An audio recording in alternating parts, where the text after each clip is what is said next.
اپنے مسائل کو حل کرنے کے لیے سبسکرائب کریں آپ کے مسائل کا حل۔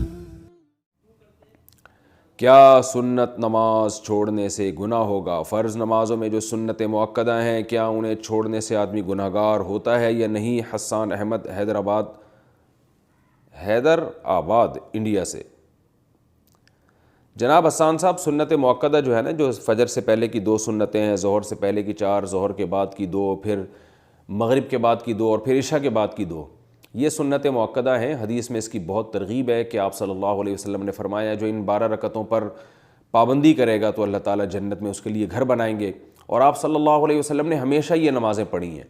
تو وہ سنت جس پر آپ نے بہت تاکید سے عمل کیا ہو اس کو سنت مؤکدہ کہا جاتا ہے، اور اس سنت مؤکدہ کو حکم یہ ہے کہ وہ فرض واجب تو نہیں ہے۔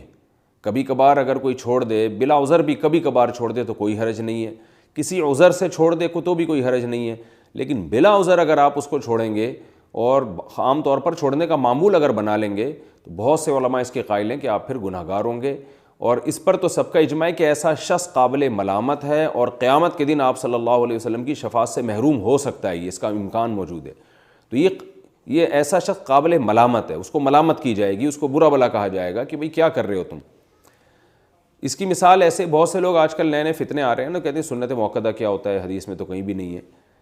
اس کی مثال ایسے جیسے فجر کی 2 رکعتوں میں دونوں رکعتوں کو لمبا کرنا چاہیے، یعنی سنت ہے کہ آپ فجر کی 2 رکعتوں کو امام کو چاہیے کہ وہ باقی نمازوں کی نسبت لمبی قرات کرے اس میں، جیسے کہ امی عائشہ رضی اللہ تعالیٰ عنہ فرماتی ہیں کہ فجر کی 2 رکعتوں کو 2 اس لیے رکھا گیا کہ ان میں قرات زیادہ ہے۔ اب کوئی بھی اس کا قائل نہیں ہے کہ اس میں قرات زیادہ پڑھنا واجب ہے، سب مانتے ہیں کہ سنت ہے، اور لیکن ہے سنت مؤکدہ۔ اب جو لوگ سنتوں کو نہیں مانتے نا، کہتے ہیں سنت مؤکدہ کوئی ضروری نہیں ہے، پڑھ لو مرضی نہیں پڑھو، آج کل ایسے فتنے پیدا ہو رہے ہیں، تو ان کو آپ یہ ایک الزامی جواب کے طور پہ یہ کہا کریں کہ اگر کوئی امام فجر کی نماز میں 1 رکعت میں انا اعطیناک الکوثر پڑھتا ہے، دوسری میں قل واللہ احد پڑھتا ہے اور رکوع کر کے سلام پھیر کے نماز ختم، روزانہ وہ یہی کر رہا ہے، تو کیا آپ اس امام کے اس عمل کو صحیح قرار دیں گے؟ آپ یہ کہیں گے کہ امام صاحب آپ بہت اچھا کر رہے ہیں، فجر کی نماز میں پہلی رکعت میں انا اعطیناک پڑھتے ہیں، دوسری میں قل اللہ پڑھ کے 2-3 منٹ کے اندر فجر کی نماز ختم، تو یقیناً کوئی بھی نہیں کرنے دے گا امام کو۔ کبھی کوئی سفر میں جانا ہے، کہیں جلدی ہے یا سفر میں ہے تو ٹھیک ہے، لیکن عام نارمل روٹین میں آپ امام کو ایسا نہیں کرنے دیں گے۔ کیوں؟ اگر آپ امام کو ملامت کر رہے ہیں کہ بھائی فجر کو پراپر طریقے سے پڑھاؤ، طوال مفصل پڑھو، اس میں جو طویل صورتیں ہیں جن کی وہ والی صورتیں آپ اس میں تلاوت کریں، یا تلاوت کی مقدار اس میں بڑھائیں۔ یہ کیا ہے کہ آپ انا اعطیناک الکوثر پڑھ کے اور دوسری میں قل واللہ پڑھ کے رکوع کر لیتے ہیں۔ اگر آپ امام کو ملامت کریں اور دلیل میں یہ کہے کہ سنت مؤکدہ کچھ نہیں ہوتا، تم کہیں سے دکھا دو کہ فجر میں لمبی قرات کرنا فرض واجب ہے تو میں کروں گا، جب فرض واجب نہیں ہے تو میں نہیں کروں گا، تو آپ کہیں گے بھائی فرض واجب تو نہیں ہے، اس لیے کہ فرض واجب ہوتا تو نماز ہی نہ ہوتی، یا سجدہ سہو واجب ہو جاتا، تو نماز تو ہو رہی ہے آپ کی، لیکن جو پراپر طریقہ ہے نبی صلی اللہ علیہ وسلم کا نماز پڑھنے کا فجر کی، وہ یہ نہیں ہے۔ جو پراپر طریقہ آپ نے بتایا ہے اور صحابہ تابعین اس پر عمل کرتے آئے ہیں وہ یہ ہے کہ فجر میں لمبی قرات ہوگی۔ تو اسی طرح یاد رکھیں کہ فجر سے پہلے 2 سنتیں ہو گئیں، ظہر سے پہلے 4 سنتیں ہو گئیں، ظہر کے بعد 2 سنتیں ہو گئیں، یہ جو سنت مؤکدہ ہیں یہ بھی فرض واجب نہیں ہے، لیکن نبی ان کو اگر آپ مسلسل چھوڑنا شروع کر دیں تو یہ کہا جائے گا بھائی نبی صلی اللہ علیہ وسلم کا یہ پراپر طریقہ نہیں ہے۔ آپ فجر کی 2 فرض جب بھی پڑھتے تھے اس سے پہلے 2 سنتیں لازمی پڑھتے تھے، آپ ظہر کی 4 سنتیں جب بھی پڑھتے تھے اس سے پہلے ظہر کے 4 فرض جب بھی پڑھتے تھے اس سے پہلے 4 سنتیں لازمی پڑھتے تھے، اس کے بعد 2 سنتیں بھی پڑھتے تھے، پھر مغرب کے بعد 2 سنتیں پڑھا کرتے تھے، عشاء کے بعد 2 سنتیں پڑھا کرتے تھے۔ تو جو پراپر طریقہ ہے نماز پڑھنے کا، 5 نمازیں جو فرض کی ہیں وہ پراپر یہی ہے کہ ان سے پہلے اور ان کے بعد یہ جو سنتیں ہیں ان کا اہتمام کیا جائے۔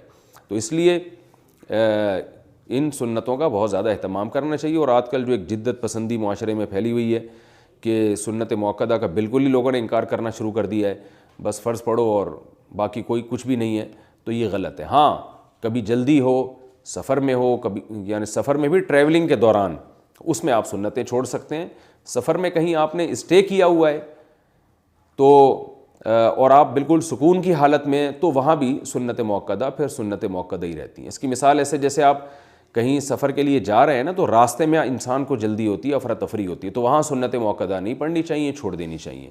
لیکن کہیں آپ پہنچ گئے, آپ نے کا اسٹے ہے وہاں, آرام سے آپ نے ایک ہفتہ گزارنا ہے, تو آپ سکون کی حالت میں, تو پھر سنت موقدہ وہاں پر سنت موقدہ ہی بن جاتی ہیں, کیونکہ سنت موقدہ کا تعلق اس سے ہے کہ حرج ہو رہا ہے کہ نہیں ہو رہا پڑھنے میں. تو جہاں حقیقت میں حرج ہوگا وہاں سنت موقدہ چھوڑی جا سکتی ہیں, جہاں نہیں ہے تو وہاں نہیں چھوڑی جا سکتی. تو کبھی کبھار کوئی چھوڑ دے تو کوئی حرج نہیں ہے, کسی عذر سے چھوڑ دے تو بھی کوئی حرج نہیں ہے, لیکن چھوڑنے کا معمول بنا لینا یہ آدمی بعض علماء کے نزدیک گناہگار ہے, ورنہ قابل ملامت تو سب کے نزدیک ہے. روزانہ کتنے نوافل پڑھنے چاہیے؟ حدیث میں آتا ہے کہ کثرت سے نفل نماز پڑھو, تو روزانہ کتنے نفل پڑھیں جو کثرت میں شمار ہوں گے؟ کیا اس کی کوئی مقدار طے ہے یا نہیں؟ کاشف علی, اتر پردیش.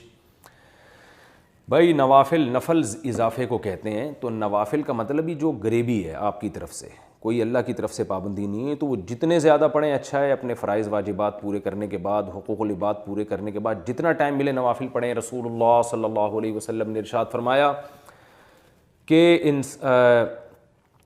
اللہ تعالیٰ کا قرب جتنا فرائض و واجبات یعنی جو ضروری اللہ کے حکام ہیں ان کے ذریعے حاصل ہوتا ہے, اتنا کسی اور چیز کے ذریعے نہیں. لیکن انسان جو ہے نوافل عبادت کر کر کے اللہ کے اتنے قریب پہنچ جاتا ہے کہ نبی صلی اللہ علیہ وسلم نے فرمایا کہ اللہ تعالیٰ اس کی آنکھ بن جاتے ہیں جس سے وہ دیکھتا ہے, اس کے ہاتھ بن جاتے ہیں جس سے وہ پکڑتا ہے. تو یعنی علماء اس حدیث کا مطلب یہ بیان کرتے ہیں اس کا کوئی عضو بھی اللہ کی مرضی کے بغیر استعمال نہیں ہوتا. تو نوافل کی کثرت انسان کو اللہ کے بہت قریب کر دیتی ہے. بلکہ ہمارے حضرت فرمایا کرتے تھے کہ اصل تو بندہ اور اللہ کا تعلق بنتا ہی نوافل سے. فرائض واجبات تو ایسی چیز ہے جو کرنی ہے, وہ تو ڈیوٹی ہے, وہ تو آپ کی ذمہ داری ہے. آپ کا اللہ سے تعلق کتنا وہ تو نوافل سے پتہ چلے گا کہ آپ خود سے اللہ کی کتنی عبادت کرتے ہیں. نفلی صدقات ہو گئے اور نفلی عبادت ہو گئی, نفلی روزے ہو گئے, تو یہ تو جب پتہ چلے گا کہ جو آپ اضافی کتنا کرتے ہیں اللہ کے لیے, اس سے آپ کے اللہ کے تعلق کا پتہ چلتا ہے. اس لیے اللہ نے اہل ایمان کی جو صفات بیان کی, اہل جنت کی, اس میں نوافل کی کثرت کو اللہ نے بیان کی ہے کہ صبح و شام اللہ کا ذکر کرتے ہیں, تہجد پڑھتے ہیں. تو اس لیے نوافل جتنے چاہیں پڑھیں اچھا ہے. ہاں اس سے آپ کی جو ذمہ داریاں ہیں حقوق العباد وہ ضائع نہیں ہونے چاہیے. ایسا نہ ہو کہ اتنے زیادہ کہ پڑھنا شروع کر دیں یا اتنی نفل عبادت میں مشغول ہو جائیں کہ والدین کے بنیادی حقوق یا بیوی بچوں کی بیسک حقوق ضائع ہونا شروع ہو جائیں, یہ پھر غلط ہو جائے گا.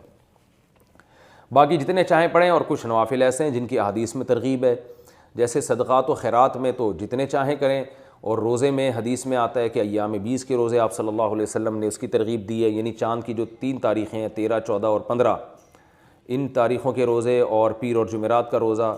اس کے علاوہ بھی کبھی موڈ ہوا تو آپ روزہ رکھ لیں, کوئی پیر جمعرات کی قید نہیں ہے. ویسے ہی انسان کا بعض دفعہ منگل کو روزہ رکھنے کا موڈ ہوتا ہے تو منگل کو رکھ لیں. تو جتنے چاہیں نفل روزے, اور نفل نماز میں جو سب سے افضل نماز ہے وہ تہجد کی ہے.